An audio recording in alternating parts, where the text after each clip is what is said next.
For we trust in our God, and through His unfailing love, we will not be shaken.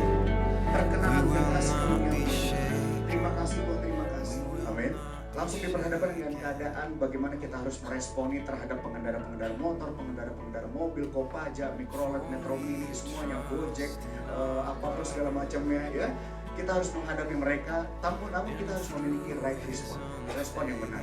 Kalau kita bereaksi, mereka ngelaksonin, mereka marah-marah. Nah, kalau kita bereaksi, kita ngelaksonin balik dan ngajakin berantem, itu bereaksi. Tapi kalau meresponi yang dianya sablak, kita yang usap dada sendiri. Dalam sebuah ibadah KKR, Kak Erik lagi worship leader, Kak Erik lagi leading worship, dan kita lagi nyanyi ini.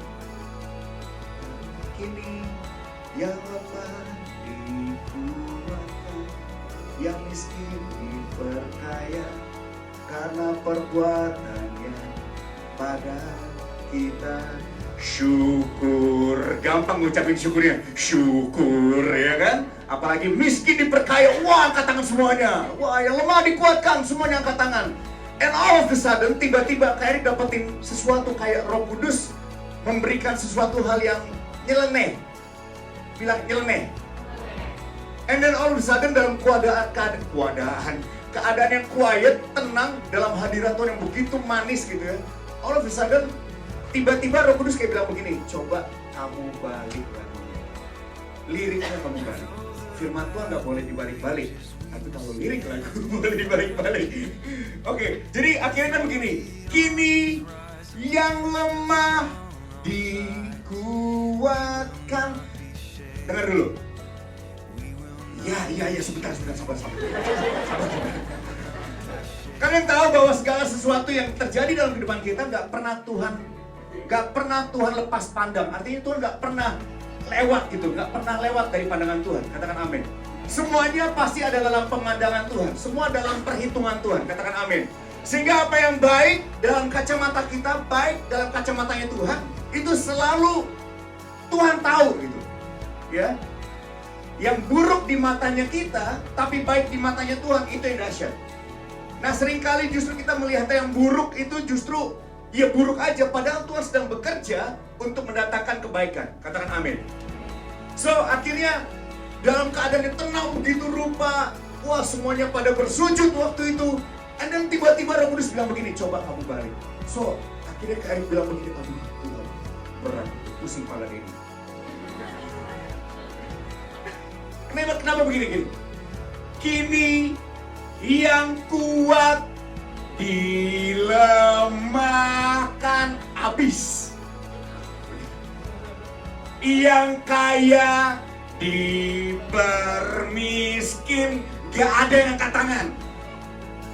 Semuanya tunjuk-tunjuk, iya aja Tuhan, jangan gua. Ya kan? Dan gak mudah. Tapi dalam segala proses kita ditumbuk, kita diremukkan, semuanya pasti mendatangkan kebaikan.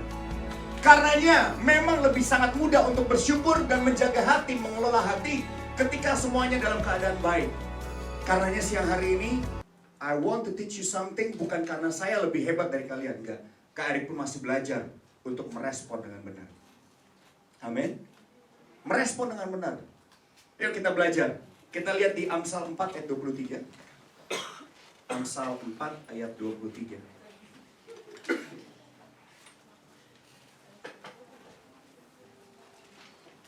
Amsal 4 ayat 23, there you go. Jagalah hatimu dengan segala kewaspadaan. Katakan jaga hati. Pastor Niko kurang lebih 5 bulan, 4 bulan yang lalu bilang begini, hati-hati dengan hati. Hati-hati dengan hati. Karena begini loh, ketika kita berhasil mengelola hati kita, ini saya sedang tidak mengambil perannya Mario Teguh ya, nanti malam sih ada memang. Tapi ketika kita, ini karena memang Mario Teguh juga ngambilnya dari sini. Jagalah hatimu dengan segala kewaspadaan, bukan ketika kita menjaga rumah kita dengan segala kewaspadaan, bukan ketika kita berhasil mencapai sebuah pencapaian yang sedemikian rupa, maka dari situlah terpancar kehidupan. Enggak. Justru kehidupan kita terpancar ketika kita menjaga hati kita. Katakan amin. Karenanya dalam setiap keadaan jangan bereaksi. Bereaksi itu kalau lu dipukul, lu pukul balik. Tapi kalau misalnya keadaan mencoba untuk memukul kalian, bab, tenang dulu sebentar. Gue dipukul tadi ya. And then setelah itu, ya udah, ambil sebuah keputusan yang tidak menyakiti orang lain dan menyakiti diri kita. Karenanya kita harus merespon dengan benar. Yuk sama-sama kita baca. Jagalah hatimu. Sekarang mu-nya diganti dengan ku. 1, 2, 3. Jagalah hatiku dengan segala kewaspadaan. Sebab dari situlah terpancar kehidupan. Katakan amin. Dan ketika waktu nyanyikan lagu itu, dan Roh Kudus menyatakan sesuatu hal yang luar biasa itu, kini yang kuat dilemahkan, yang kaya dipermiskin, karena perbuatannya pada kita, mengucap syukur pasti akan sangat sulit. Dan apa jadinya ketika kehidupan kita itu hanya cuma menyisakan kita harus bertahan. Bertahan. Dalam kehidupan justru seringkali kita harus lebih banyak bertahan. Benar gak? Karena kehidupan kekristenan pun memang cenderung kepada kehidupan yang bertahan. Ataupun kalau kita menyerang, kita sedang tidak menyerang darah dan daging. Kita menyerang penguasa-penguasa di udara. Katakan amin. Nah sehingga ketika kita bertahan, pertanyaannya satu. What if life makes you cuman memiliki shield? Coba next presentation please. Kita belajar sesuatu. Oke, here we go. Shield atau perisai, salah satu perlengkapan senjata Allah. Ketopong keselamatan, perisai iman. Dalam segala keadaan kita lihat yuk, apa yang firman Tuhan katakan. Yang lucunya ketika kita melihat perisai iman ini disebutkan dalam segala keadaan.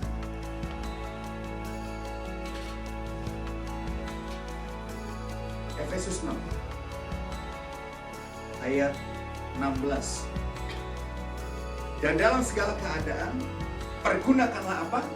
Perisai iman. Sebab dengan perisai itu kamu akan dapat memadamkan semua panah api dari si jahat.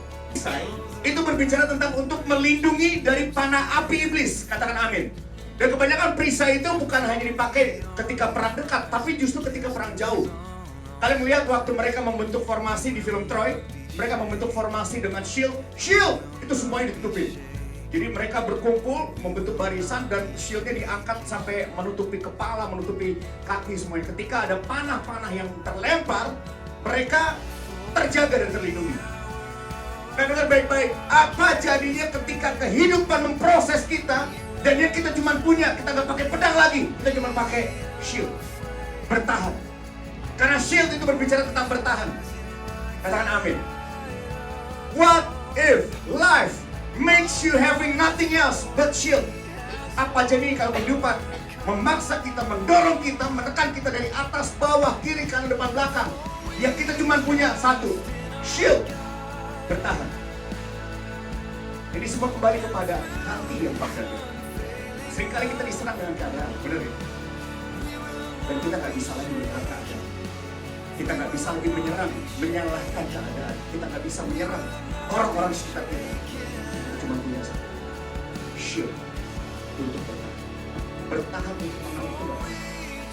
Sementara untuk menang kadang-kadang kita harus menyerah. Tapi tidak selamanya untuk sebuah kemenangan kita harus menyerah. Kalian tahu kejadian Yosafat ketika dia berperang, dia tidak menyerang, tetapi bertahan saja. Karena Tuhan yang berperang. Saudara baik-baik, ketika kita berhasil menjaga diri kita, menjaga hati kita dengan segala kewaspadaan, sebab dari situlah terpancar kehidupan. Nah sekarang pertanyaannya, Kak Erik, oke, kami sudah berhasil untuk menjaga hati. Apa yang harus kita lakukan? Selanjutnya terhadap keadaan, ini poin yang pertama yang Kak Erik mau ceritakan. Yang pertama, to have a right response, untuk kita bisa memiliki respon yang benar, tambahkan kepercayaan kepada Tuhan. Amin. Next slide please.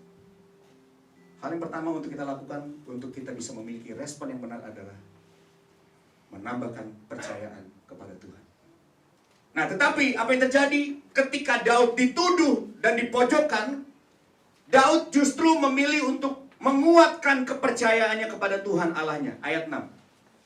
Ya, ini pilihan Daud. Tetapi Daud menguatkan kepercayaannya kepada Tuhan. Ini apa? Kuasai keadaan dengan tidak kita menyalahkan keadaan. Daud memilih untuk menguatkan kepercayaannya kepada Tuhan Allahnya. Dalam keadaan yang terjepit sekalipun, dia tidak bereaksi, tetapi justru merespon dengan sebuah keputusan yang benar. Dia menambahkan kepercayaan kepada Tuhan. To have the right response, arahkan mata kita kepada Tuhan dan menambahkan kepercayaan kita kepada Tuhan.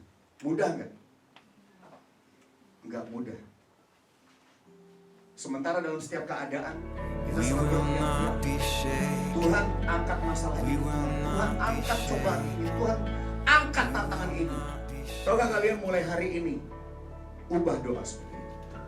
Bilang begini sama Tuhan, Tuhan walaupun Tuhan gak angkat masalahnya, tapi aku tahu Tuhan pasti kasih kekuatan untuk aku bisa melalui masalah. Amin. Seseorang yang meresponi dengan cara yang benar, dia tidak menyalahkan keadaan, tapi justru akan menambahkan kepercayaan. Sekali waktu